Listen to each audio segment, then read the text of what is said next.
Good morning, everybody. Sorry about that. I had to restart the live stream. I'm having some connection issues today. Once in a while here, that happens. That is the beauty of the live stream. Right, Rico? Right? Yeah. Hey, guys. Welcome back. Sorry, like I said, I was having some connection issues. So, it's a dark, dreary, rainy day here in lovely Northwest Ohio, and sometimes when that happens, my connection is very weak. What do you think, Rock? What do you think? Good morning, Karen. Good morning, Daphne. Hey, everybody. Like I was saying earlier, today is Rico's. Hey, Mano, what are you doing back there, Rock? What are you doing? Today is, hey Deb, Rico's 13th birthday. Hatch day, yeah. So we get to stare at his butt as he forages through one of his toys. Hey Lee. Lee and Leah. Peekaboo, Rocky. Hey Carol. So welcome everybody to, good morning Janet, to another, tickle, to another episode of Coffee with the Critters. Hey Nicole, yeah. Welcome everyone. So, peekaboo, what you're hearing, what, tickle, what you're hearing in the background, tickle, wickle yourself, what you're hearing in the background is actually the work of some behavior modification in place and very strong. And if somebody reminds me not to forget to talk about behavior modification of vocalization in animals, parrots, cockatoos, what have you, I will talk about the past training I did with Rocky. Peekaboo! So I'm not going to move too far from this point because my connection is so weak. Tickle, wickle. So, touch. Happy birthday, Rico. And let's get this episode started. Coffee with the Critters. Good morning, Rhonda. Today we're going to talk about cockatoos in honor of Rico's 13th birthday. Yay! So let me get this switched around. But before I do, go Rico! That is a behavior modification plan in place as well. So behavior is always happening. Good morning. What? Good morning, Dawn. Good morning, Nancy. Yes. Nancy down in Key West. So here at the Animal Behavior Center, we have we have 3 cockatoos. We have Rico, who was my first. Thank you. Yes, Deb, I did. Rico is my first, 13 years ago. Rico came into my life. He was my first cockatoo. And then a couple years later, Rocky, he is our 20-year-old Moluccan cockatoo, came into my life. He is also the mascot of the center due to the message his life and his training conveys. And then we have Coco. The cockatoo, the umbrella cockatoo, given to us from a local zoo, and he is now, I'll say a resident. We'll see. So, what are you doing, Rico? Rico is digging this foraging toy. Let me go ahead and turn this around and introduce myself real quick. For some of those that may not know, yay. Welcome. Hey everybody. Hey Sean, glad you guys could join us. Today we're going to talk about cockatoos in honor of Rico's 13th birthday. For those that don't know, my name is Lara Joseph, owner of the Animal Behavior Center. We are an international educational center teaching people through our online live streaming classes, the memberships, the projects. We teach people how to interact with animals the way we do here, using applied behavior analysis and positive reinforcement. And we put that in everyday layman's terms so it's easy to understand for everybody. I was going to talk today about, hey Holly, and thank you everybody for sharing this video. I will go as in-depth about cockatoos as you want. Good morning, Ray. Forgot what I was going to say. Anyways, I'm sure it'll come back to me. Yes! Cuckoo! Behavior modification plan in place. So I train a lot of different animals. A lot.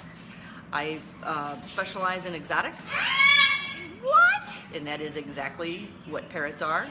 Good morning, Kimberly. Yay, I got to meet Kimberly a couple of weeks ago up in outside of Detroit at a function. Oh, I know what I was going to say. I was going to talk today about applied behavior analysis and put it, give a better understanding to everybody what it is, what exactly it is. But today was Rico's birthday. Hey, thanks, Brenda. Today is Rico's birthday, so I let the viewers decide what we talk about today, and people wanted to talk about cockatoos. So I will go in depth about that. And then next week, I will be in Denver at a conference for people who specialize in applied behavior analysis. I will be there next week during Coffee with the Critters. Good morning, Jennifer. So I am going to go live, Coffee with the Critters, next Sunday from Denver, Colorado, from the International Convention for Applied Behavior Analysts. And I will go live, and I thought that would probably be a better time to talk about applied behavior analysis. So here we are, talking about cockatoos. So let's go ahead and get started. Thanks, Kimberly. It was an honor and a pleasure to meet you as well. Go, go! But before we get started, I just wanted to make a couple of announcements. Rico's birthday. Also, our October event has been posted on our website, and you can also find it in the events section of the Animal Behavior Center's Facebook page here. So save the date, October 13th through the 16th. You can see our lineup of speakers, and there's people have been asking about schedules and registration. It's all going up. Bear with us. If you want to know more information, check out the event page and follow along. We'll get the discussion started. Snow in Colorado, bring your warmies. Oh, I love snow.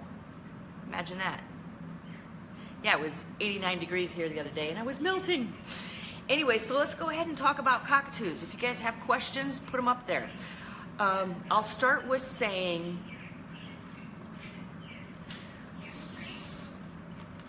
I love working with cockatoos.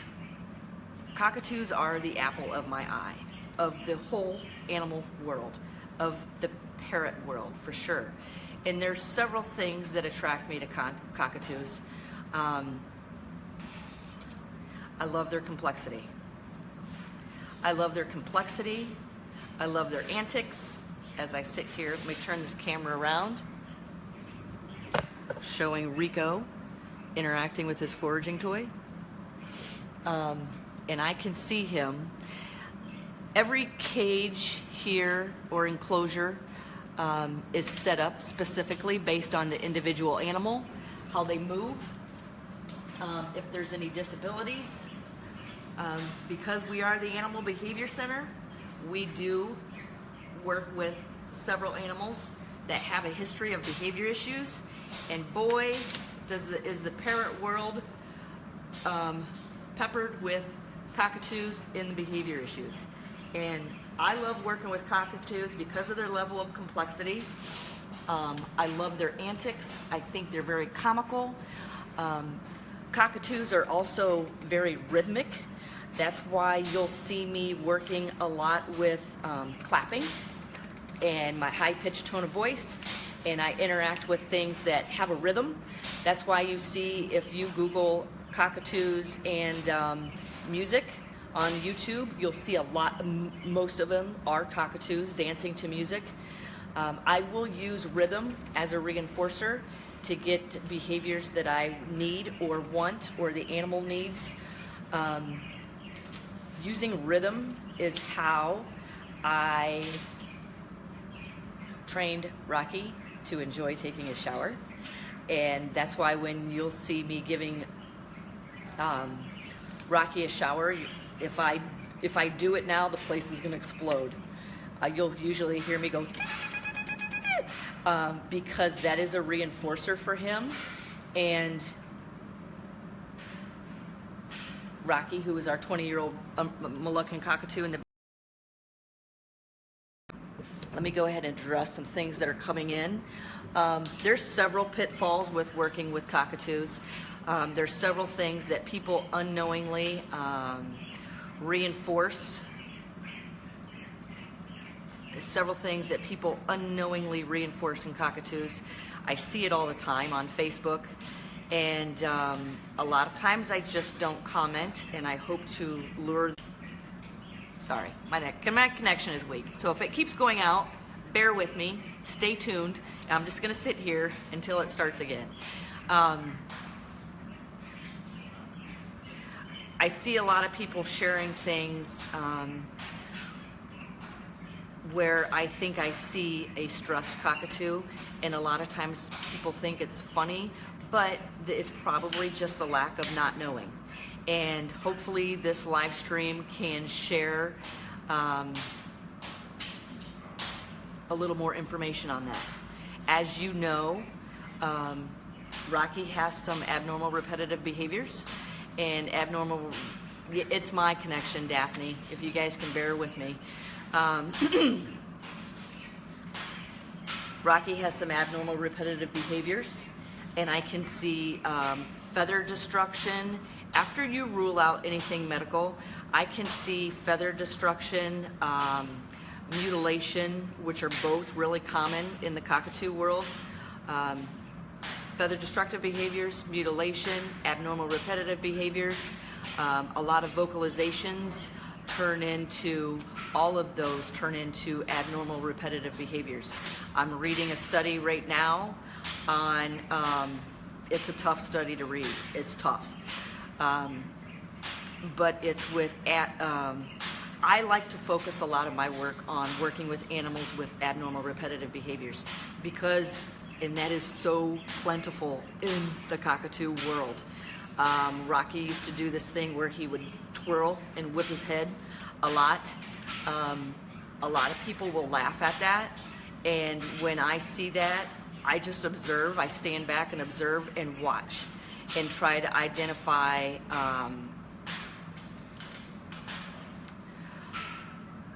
if this is a behavior being reinforced from a stressful situation where the animal has had choice taken away. There's a lot of that. There was a time I was working with I think it was, I can't remember, I think it was an umbrella, I'm not sure, where had an abnormal repetitive behavior of mutilation and would sit there and take a piece of a toy, and he had an open chest wound, and he would sit there and pull meat out of his chest. That's tough. That is tough to watch. So let me go back and take a look. I know people are talking about major wood chewers. Let's talk about the overbonding, because cockatoos win the hearts of many because they are such cuddle bugs. And just trying to decide where I want to go. That is what usually sucks people in, and that can be very dangerous. That can be very dangerous because I'm all about here, we're all about, it's very easy for a bird to become very bonded to one person. Very easy. And I always tell people, the hard part is not getting the bird to interact or like someone else. The hard part is, because it'll get there, the hard part is keeping this balance. A lot about my work with a lot of animals, especially parrots, is keeping balance in a relationship. Here we have 6 parrots.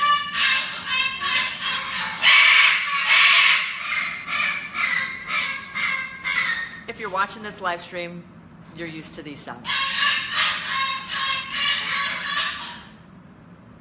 What? Happy birthday, Twinkle Toes.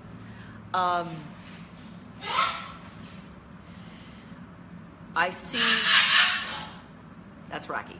I see with a lot of cockatoos, they're cuddle bugs. I get that.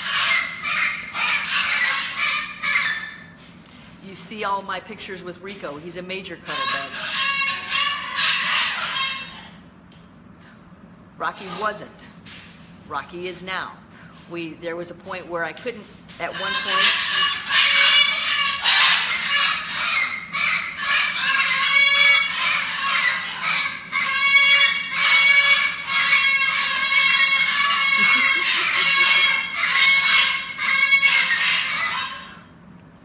that's two cockatoos and an Amazon having a conversation.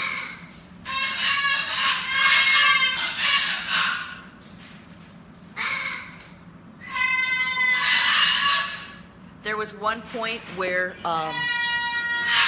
that's Coco. There's one point where I couldn't even touch.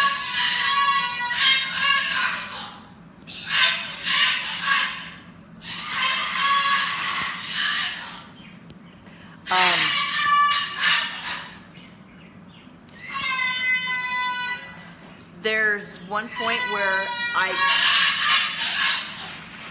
couldn't even touch Rocky. That's Coco right there. He used to make that sound at the zoo a lot. I call it, it sounds like his slow dying sound. But there's one point where I couldn't even touch Rocky, and through training, consistency, identifying positive reinforcers,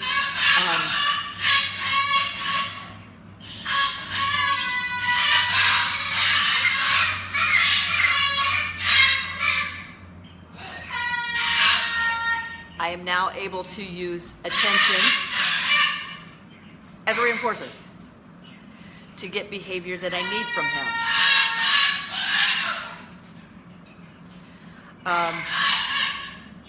What I do notice, we have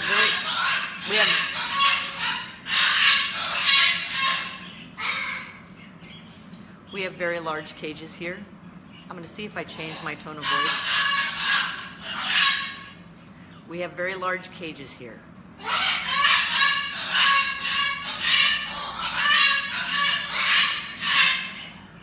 And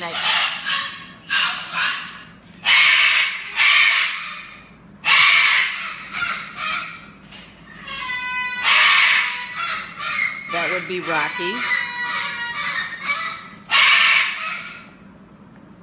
Boy, I intentionally did not bring any of the dogs out today because I thought maybe it would be a quieter live stream if I didn't. That's Rocky.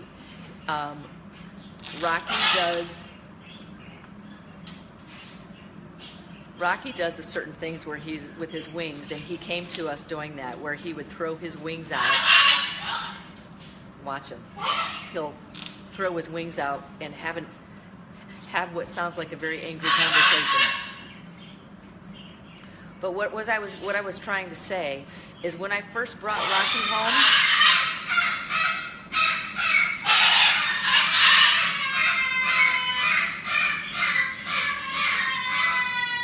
about 10 years ago, I was not able to touch him. I couldn't even get him out of his cage for probably the first 4 weeks of working with him. If I'm interacting with a bird, and I'm not sure if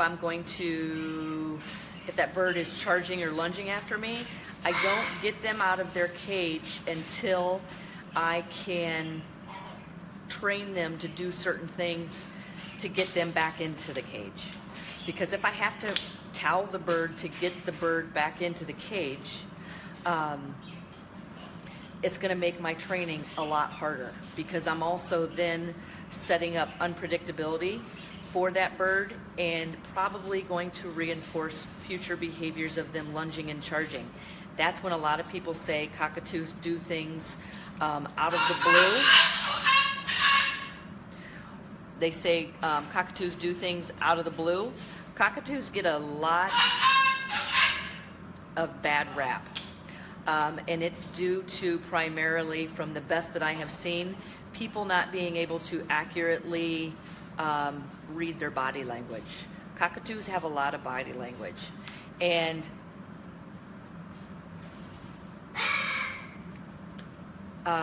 cockatoos have a lot of body language. And even when a cockatoo, like with Rico, when a cockatoo sits there and stands stiff and still, I will ask people, can you read that body language? And a lot of times people will say, well, he's not doing anything. And I said, oh, yes, he is. I'm talking about him specifically. When he stands there and stands stiff and doesn't even move his head, that is clear body language. And with Rico, that pretty much means I don't know what's going through his head.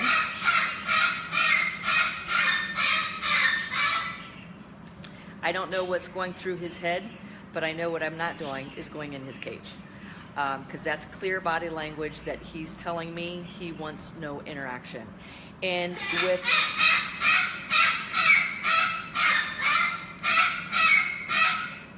I know you guys have heard us talk about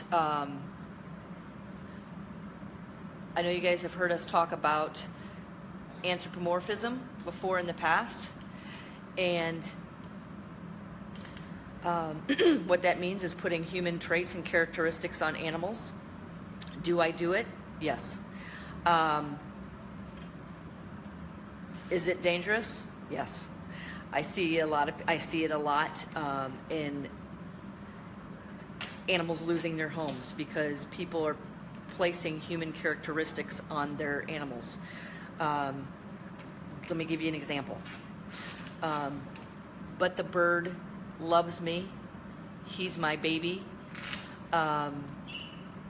That can get you in trouble real fast. So what I do instead, Rico, love him to death. Rocky, Coco, I love all my cockatoos to death. But I have to be very careful and watch body language and don't think that, a lot of times I hear, but I'm the one that feeds him. Doesn't he understand that? Try to get those thoughts out of your head when working with animals. Because what I'm going to say is accurately read bird body language. A lot of times, cockatoos will get labeled as unpredictable. And a lot of that unpredictability comes from not being able to accurately read the body language.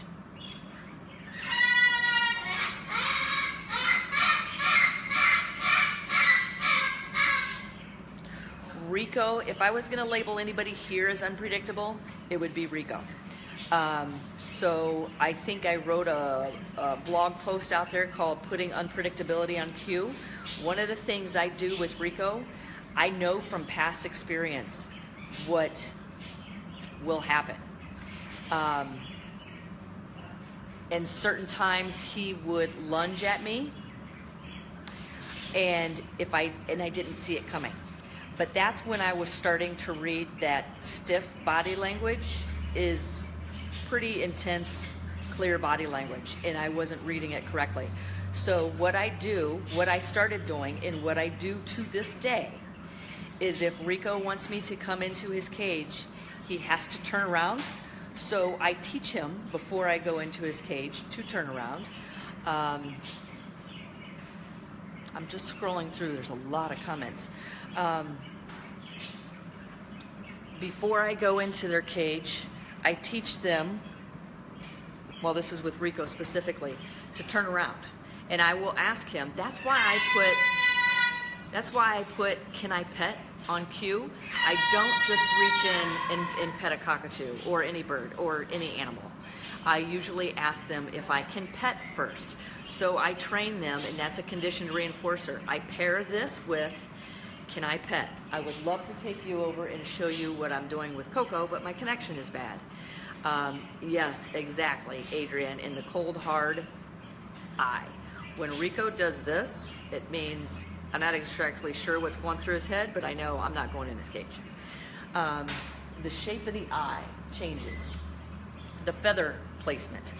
But what I was saying is, this is why I put can I pet on cue, and how that's called shaping a conditioned reinforcer.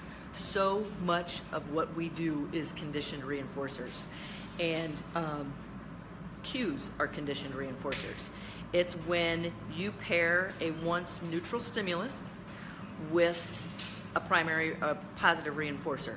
So if I'm constantly doing this, pairing this with a scratch, a head scratch, if the animal likes that, the cockatoos specifically, I will always ask them, can I pet? And then I see them move in and give me body language like they want to be pet, and then I start petting.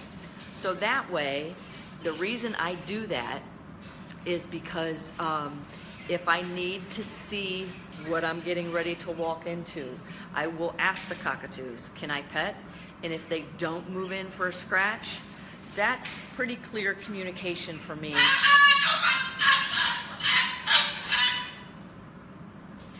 That's pretty clear communication to me that let's do this at a later time, or let's train something else.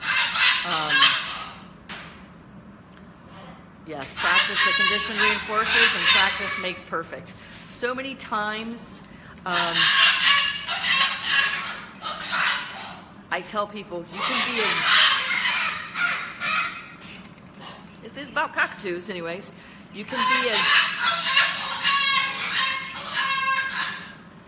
be as book smart as you want. But if you do not apply, that is a whole new ballgame. Application, I would say, is at least 65% of the process. Application.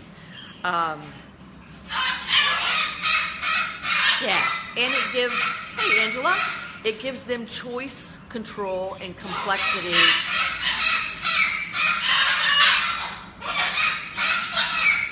In an environment where they have less choices.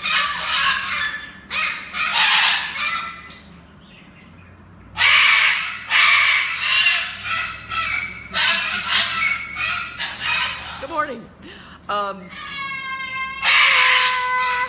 I might as well just join them. People ask me if neighbors complain about the noise, and I said no. You know why?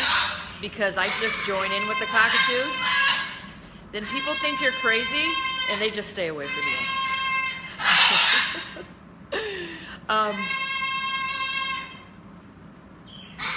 I am going to go reinforce this. I'm going to keep my camera here, but there's Coco.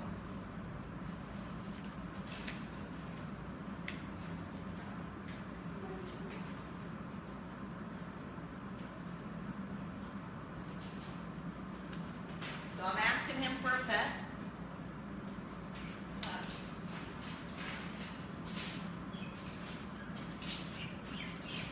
I got nothing. Well, yeah, I got a lot. He's got the fluffy feathers. The beak feathers are up. The feathers are up around his beak, but he's not moving in for a pet. The reason we're working on some vocalization, behavior modification with him, I don't mind that sound.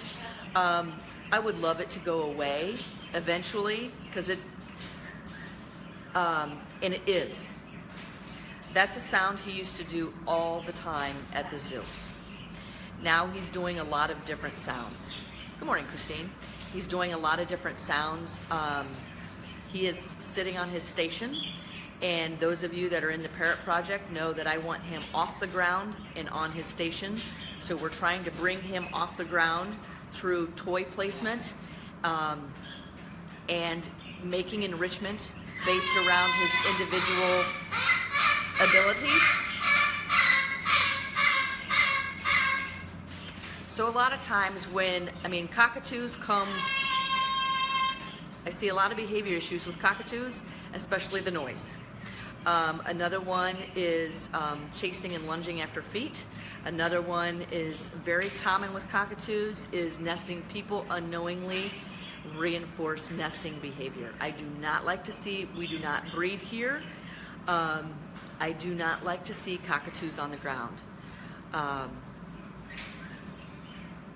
Because in a lot of times people don't know what that nesting behavior looks like. So Coco being on his perch, you're always training whether you realize it or not. If that animal can see, hear, smell, or touch you, you're training. So I am watching him in the viewfinder, and what behavior am I reinforcing? Why do I hear no floor for twos? I'll tell you in just a second, because I want to reinforce this behavior of him staying on his station. So I'm going to try one more time with attention.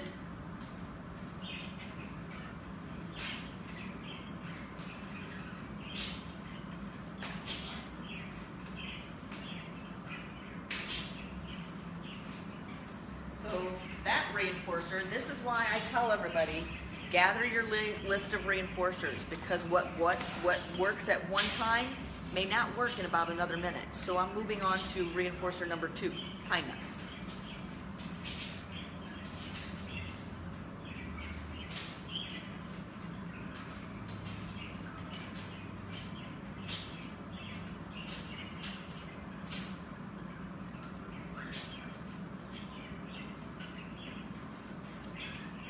So I'm going to pay attention.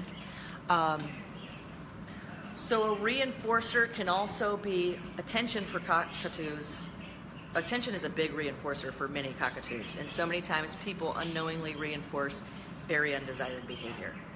And I see them reinforce undesired behavior of screaming with interacting with the bird. So a lot of times you'll see when screaming happens here, I try to identify the reinforcer, so I always look to see what the cockatoos are looking at, and that is usually the reinforcer behind the scream. If they're staring at me and I look at them, I'm probably pretty accurate in identifying that its attention is a reinforcer. So I withhold it, and then I will reinforce an alternate behavior that I want to see increase. Just checking out Pipsqueak behind me.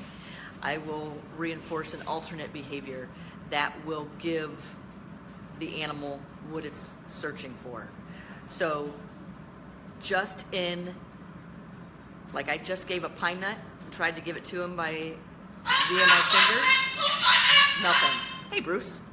But then, so I sat it on his station. I really want to reinforce that behavior of him on his station. Thank you guys for sharing this video. I appreciate it. I know this live stream. I know it's a loud one.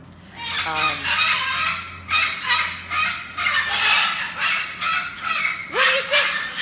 Okay. So this I don't mind. Cockatoos are loud. And what he's doing is Rico never did this until Rocky came here. Rocky throws out his wings and talks. So watch them both. They're starting to do it. I like to reinforce that. Yes, it's loud. Don't get a cockatoo if you don't like noise. It's not always noisy here, but it is several times. I like to see this behavior continue because that's him interacting with Rocky. So I'll see if they reinforce the behavior between each other. If not, I'll jump in and try to encourage it.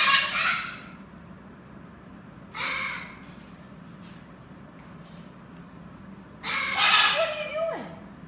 And so then I look at the other where are the other cockatoos? Coco has moved up here. So I'm trying to identify relationships between the 3 cockatoos. Cockatoos are very social animals. When Rocky first came here, he would not. Hi, good job, Coco.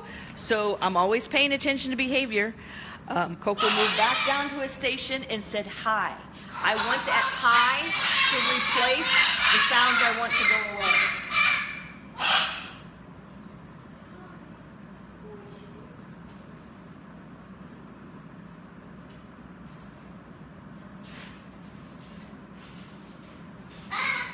So when I'm trying to modify a sound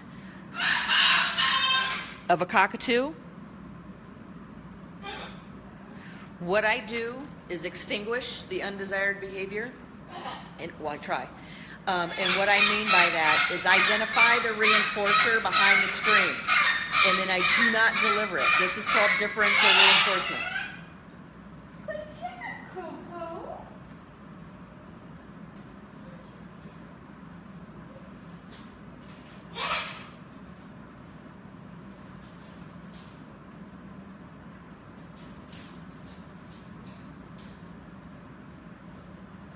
First and foremost, I will pay attention through this live stream to Coco's vocalizations, because I'm trying to teach them that if he says hi on a continual schedule of reinforcement, I will go every single time he says hi or Coco or any other. What are you doing?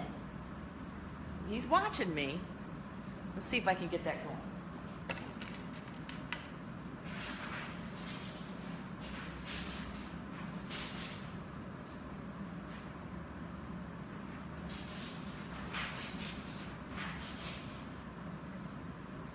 So right now, I'm just giving him pine nuts for sitting on his station. That's where I want him to be. That's where I ask him to go. That's something we taught him. That's where I ask him to go when I need to get in. Hi.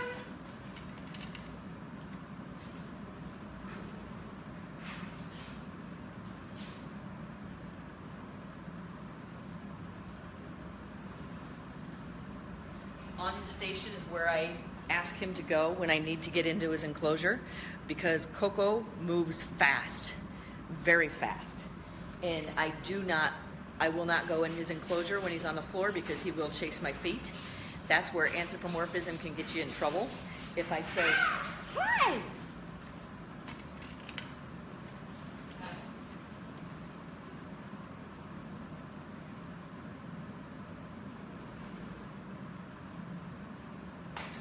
if I say, but he loves me, and then I go in his enclosure and he attacks my feet, and then I don't understand why he loves me but he attacks my feet. So in applied behavior analysis, you pay attention to behavior. I still love the hell out of my birds, but I'm always watching behavior as I have Rico perched on my head. But what I'm doing now, so I'm watching him, so he's going back up towards the top of his cage. That I want to change as well. He's doing an abnormal repetitive behavior.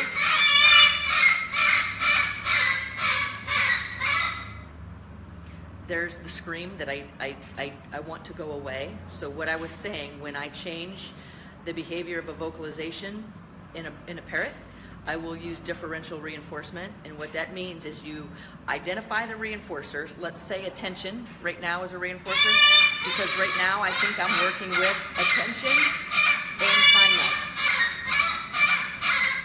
So when he gives me the undesired behavior, I need to find out what the reinforcer is behind the behavior, because once I've identified it, I can not deliver it when he gives me the undesired behavior of that scream.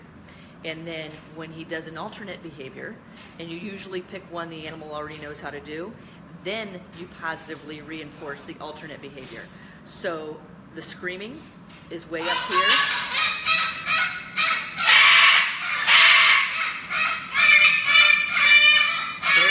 That's the scream I want to go away.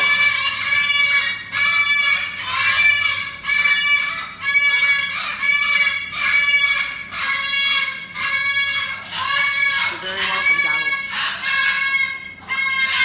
So this may be a very loud live stream, but training is happening right now. So just me talking could be a reinforcer behind the screen, but I have to continue this live stream. So what I'm doing right now is using differential reinforcement, the undesired behavior. I'm trying to identify the reinforcer and not deliver it.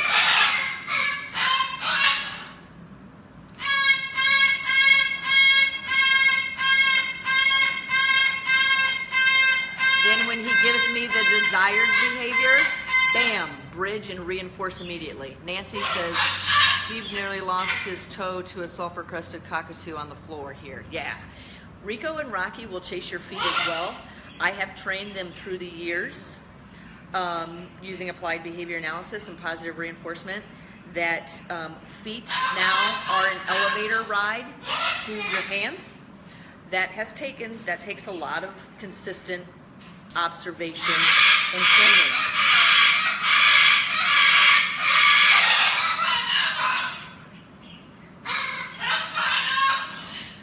But when I first brought Rocky, our Moluccan, in,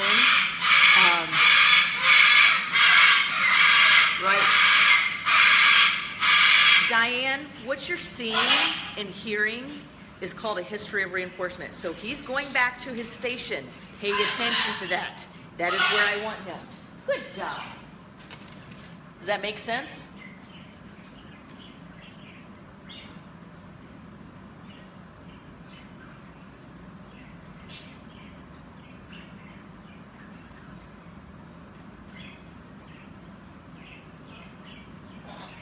Diane, you said I just gave him treats and now this.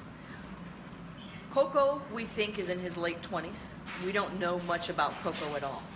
What I can tell through his behavior, doing his ARB again. I don't want to go reinforce that. I'm wanting him to give me a vocalization or 2 feet on the perch.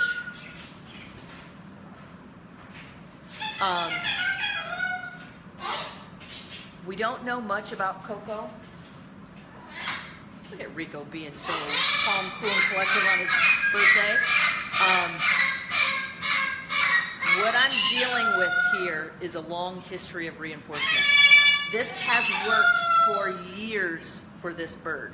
I know it's worked for at least 13 months for this bird because I've seen it every week.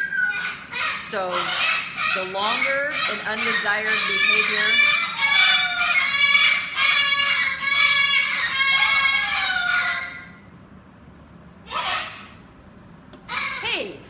Thanks, Joanne. The longer an animal has to practice a behavior, the longer the history of reinforcement is developing. That's why when I went to get Snow and I found out she was 10 weeks old, I was like,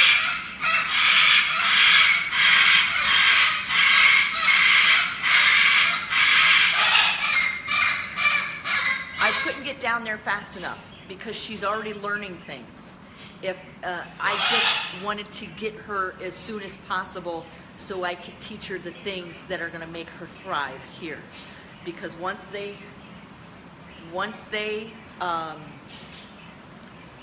you always hear me say, once you learn 2 + 2 = 4, you can't unlearn that. The longer an animal has to practice an undesired behavior, the longer it's going to take you to change it.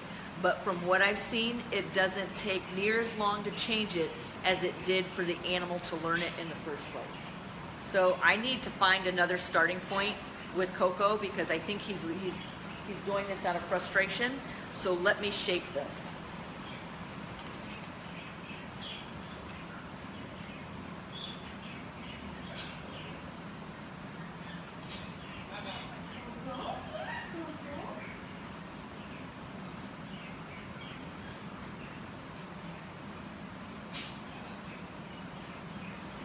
Okay, so I think the ARB is happening out of frustration for wanting more, and he doesn't understand what's bringing it.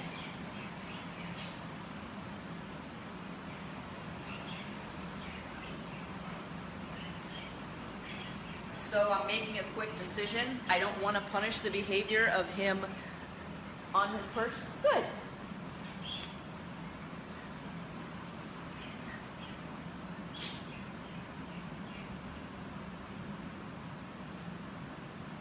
And if I don't positively reinforce the behavior of him stationing on his perch, it's probably going to be punished.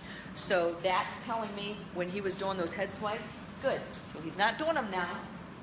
Oh, he just did it.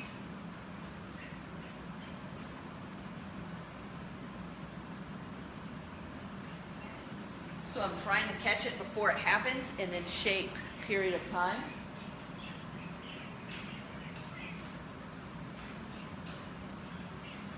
But what I'm choosing to do is reinforce the behavior of him staying on that perch with hopefully over time and training to get that ARB to go away. And good.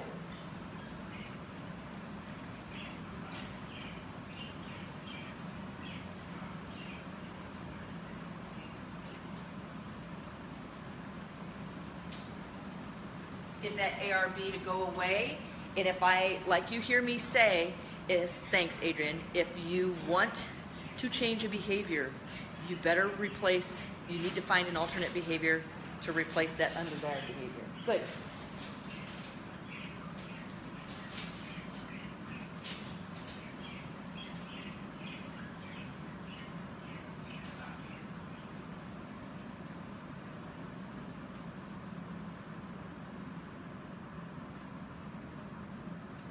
A lot of times with cockatoos,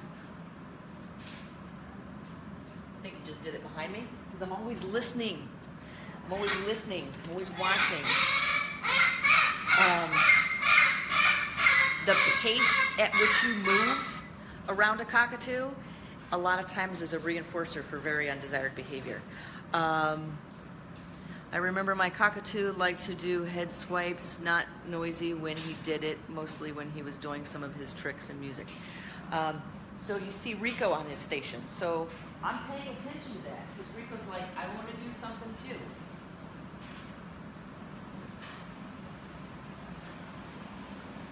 I'll anthropomorphize and say I'm giving him his birthday cake.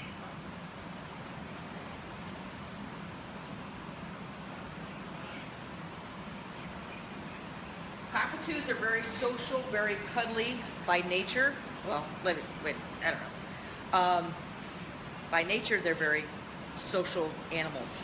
So what I'm trying to do with the cockatoos here is get them interacting with each other. Like you saw, hey Pop, how you doing?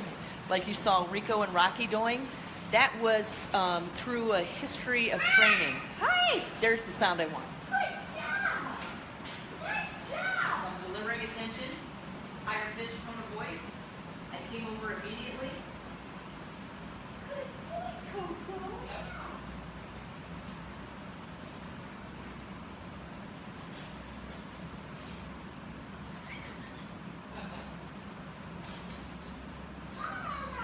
Hi, Rock.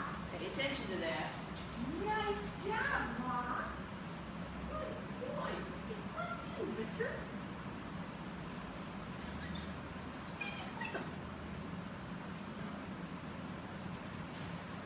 So, hey Susan, so I'm always paying attention. And this is how you start changing the behavior of screaming. And what I was saying before, thank you everyone for sharing this live stream, I appreciate it.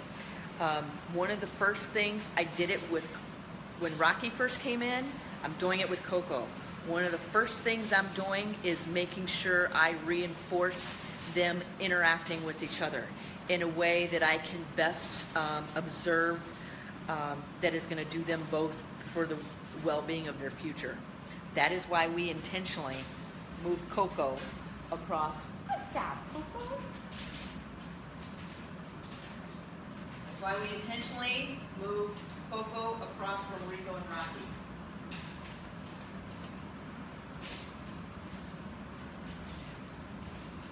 In the Parrot Project, we just did a live stream of their introduction without cage bars, and it went beautifully. But that was after a series of months of observing body language and getting to know body language. So I was saying, I'm seeing his head thing still going on. I'd like to get that to go away, but I don't think he understands enough of Rocky. That's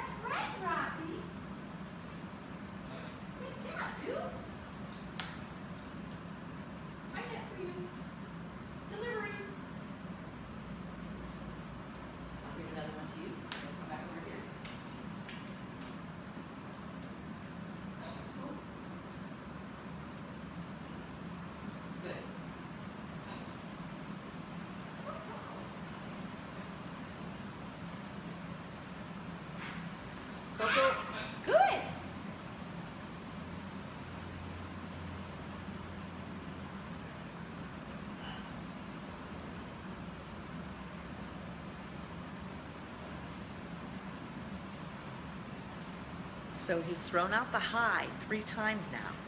And when he said hi, I went over and delivered reinforcers in bigger amounts.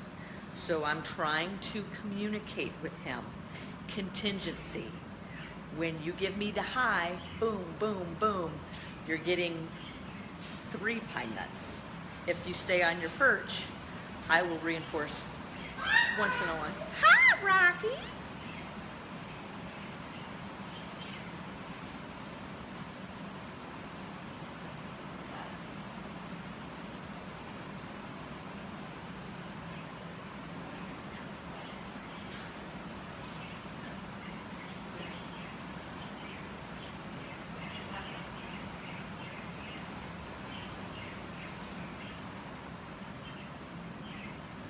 Something else I see with cockatoos. Hi!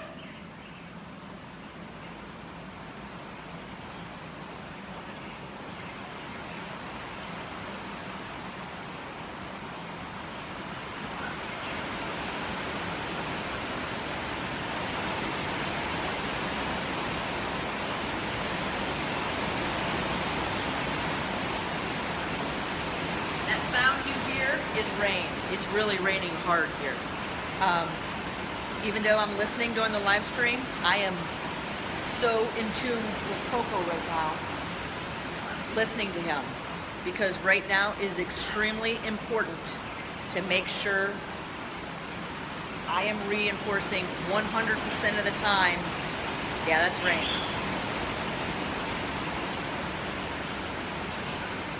When he gives me a vocalization that I want. So I'm using differential reinforcement and a continual schedule of reinforcement. Oh, it gets a lot louder than that.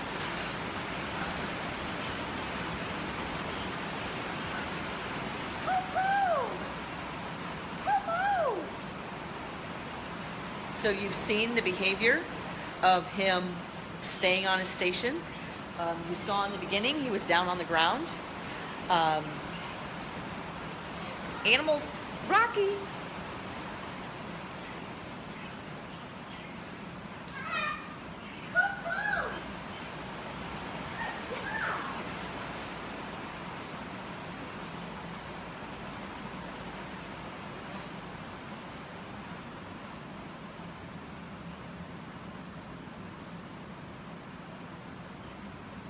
Animals move towards things they like and away from things they don't like. So what I've done is when he goes down to the ground or up to the top, I just haven't given him attention. So he's learning that this isn't working, but obviously he's learning that that is working. How do I know? That behavior is being reinforced. You know how I know? Because it's maintaining and increasing, and so is that one. Hi, Rocky! Unlike what it was at the beginning of the live stream when I could barely talk because everybody was screaming.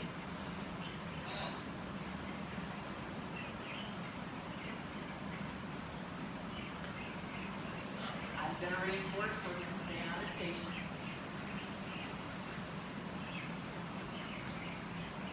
So there are perfect examples. I mean, I know some people don't watch the live streams because it gets so, hi, Rocky.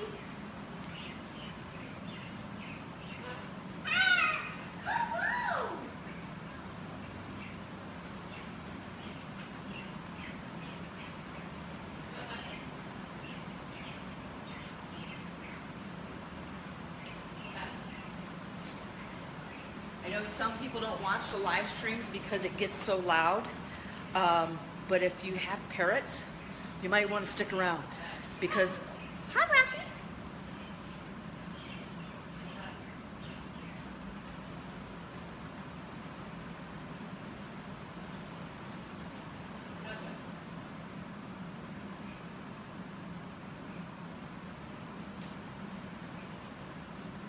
Because there's a lot of, there's a lot of awesome training that just happened, and it doesn't involve just me. Training is always teamwork. Hi, Rocky.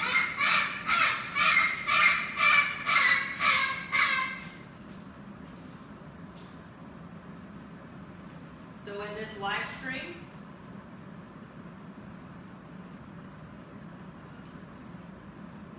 it's started off extremely loud, but you saw me train for the past hour. Even though I'm talking to the camera, hi!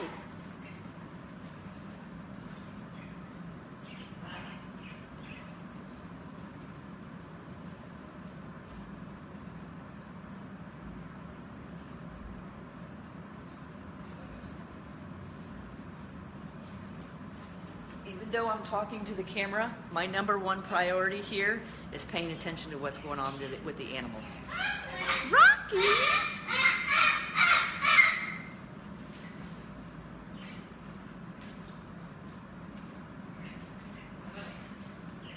So I'm not going to reinforce there because he's not on the station.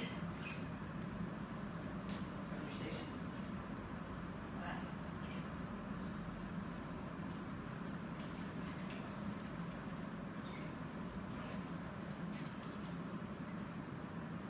So he moved slow. How wide? He moved slow, and I know he knows it, so I didn't reinforce his slow movement. So hopefully I teach him next time. Come to your station. If you move faster, that's when you get the reinforcer. Good. Hey guys, I'm just ended coffee with your critters.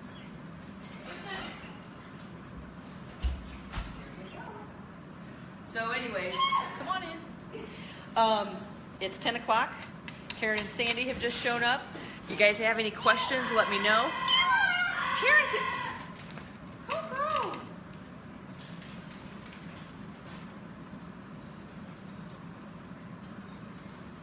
You guys have any questions, let me know. Don't forget about the October event, October 13th through the 16th, where we fly in speakers from different parts of the country.